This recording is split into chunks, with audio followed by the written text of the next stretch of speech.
I want to take this time to thank everybody for their support of myself, Mark, and the music and mental health movement.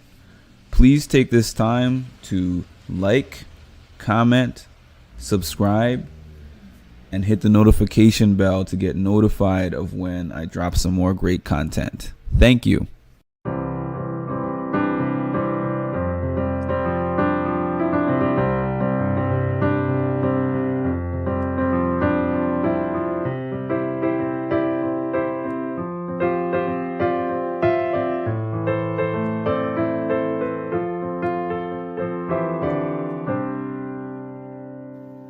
Let's have a conversation. What's up, y'all? This is going to be a quick one. I'm just testing out. I changed up my light setting. Let's see.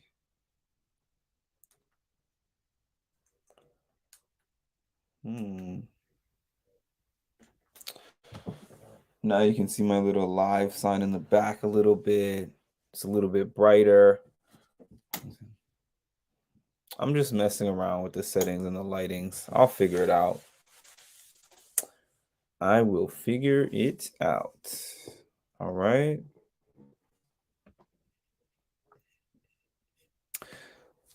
So this is going to be a quick word about motivation. I know that a lot of people feel like motivation is something intrinsic, like it's something that you either have or you don't have. And I want to challenge that notion. If, let's say, you're living in your space today, and somebody said, if you don't come up with $1,000 by tomorrow, you're going to be living on the street, right? It's a possibility that you're not going to make that $1,000 in a day, but you're sure going to try. Hi, Bev. You're sure going to try to find that money because your motivation is, I want to stay in my house and I don't want to end up homeless, right? So motivation for me is not a feeling. It depends on a need, a desire, a want, and how bad you want that thing and how hard you're willing to work to get that thing. A lot of things that we are motivated to do are things that are put on our plates already. Motivation to take care of children, motivation to go to work to make sure the bills are paid, motivation to keep the car on the road. You know, those types of things are things that we're accustomed to doing. Hi, Danny. Those are things that we are accustomed to doing. So we naturally feel motivated to do those things. But then when we're talking about things that we don't necessarily have to do, there's nothing we have to do, but you know where I'm going with those examples that I just used. Things that we don't feel like we have to do, we're less motivated to do them. Like, I can go through my life and not go to the gym. There's people who don't. There's people who don't exercise and don't eat right. And they are, if you know anything about the 8 dimensions of wellness, when you have the lights on, you can see. Actually, that is based on how bright I make the live sign. See, like when I make it brighter, you can't see it. And then when I dim it down to almost nothing, then you can see it. So it's kind of weird, but the funny thing is it looks cooler in my room when I have it like this because now my room looks fluorescent. But then when I have it on the live, you guys can't see it, so it defeats the purpose. So I turn it all the way down. But anyways, yeah, like when it comes to something like fitness or exercise, eating right, those types of things, some people don't do them and they live good lives. They make good money. They travel the world. They have nice houses and nice cars and they do all kinds of things. But they're like, I have everything I need. I just wish that I was in better shape. But it's not just a matter of one day you're going to feel motivated to do the things that it's going to take for you to get there. It's a matter of you actually deciding how uncomfortable you feel with where you are right now and how much you're willing to do to take away that uncomfortable feeling. Like, I remember in 2020 when the pandemic was at its height, and I started to realize, so I was sitting home, expand on the 8 pillars of health. Okay, I can do that.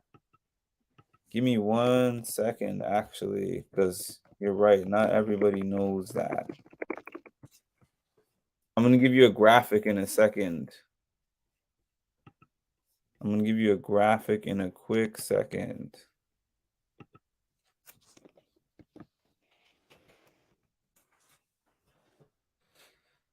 I'm going to give you a graphic in a quick second. Okay. Give me 1 second. I have it. I'm just loading it up. I have a MacBook now, so even though I have Apple everything, even though I have Android everything, sometimes this Mac still confuses me.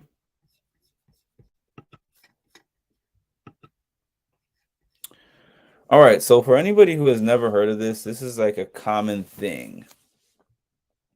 This is like a common thing that they talk about in if you do a peer counseling certification. I'm not sure if they do this for somebody with a counseling background. They probably do. They would probably know what I'm talking about if I showed them this.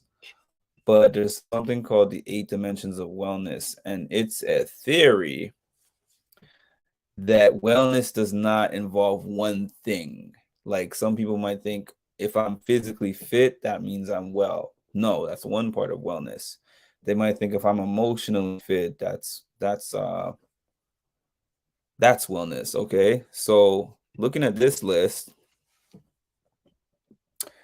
we got, starting at the top in the pink, going clockwise: emotional, occupational, intellectual, environmental, financial, social, physical, spiritual. So the key is to have an appropriate balance of each of these 8 dimensions of wellness. The ones that people seem to typically focus on the most are, like, I would say, financial, maybe social, and physical. I know that different people have different focuses, but I would say that if we're going by what we're primed to follow in school type of thing, we're talking about financial, social, physical, and probably intellectual. Get yourself a good job, make yourself good money, have a good social life, and physical fitness, I would say, is something that people focus more on when they become adults. But Danny, you got me off track because I don't even remember why I brought up the 8 dimensions of wellness now. But going back to the motivation, let me use this. Let me play off of this. Okay. So, emotional wellness. A lot of people go through their lives. Let me take this off the screen so you can see my face. Emotional wellness. A lot of people aren't really thinking about emotional wellness as they go through life, because it's like, I'm well emotionally if I can keep going and I can keep pushing. I have a family member who famously said to me, and I can never forget it, Mark, I am tougher than the people of your generation. And I am my own therapist. I am my own counselor. I take care of my problems by myself, and I don't need anyone else to assist me. You're talking about people can be happy without working out or eating right. Oh, thank you for saying that, Danny. That's why you're here. uh, thank you, because I forgot my point. So here we are. Let me see if I can point at it. Here we are. Physical. Okay. People can take out the physical, right? They can have all 7 things on this wheel: social, financial, environmental, intellectual, occupational, emotional, spiritual, right? You could have all 7 of these, but not be physically fit or not have your health. It's not even just about being physically fit, because I think that when you say physically fit, people automatically think athletic. I just mean having a level of health where your blood pressure is normal, your blood sugar is normal, your cholesterol is normal, within normal ranges. You can move your body around, you're not experiencing too much pain, those types of things, right?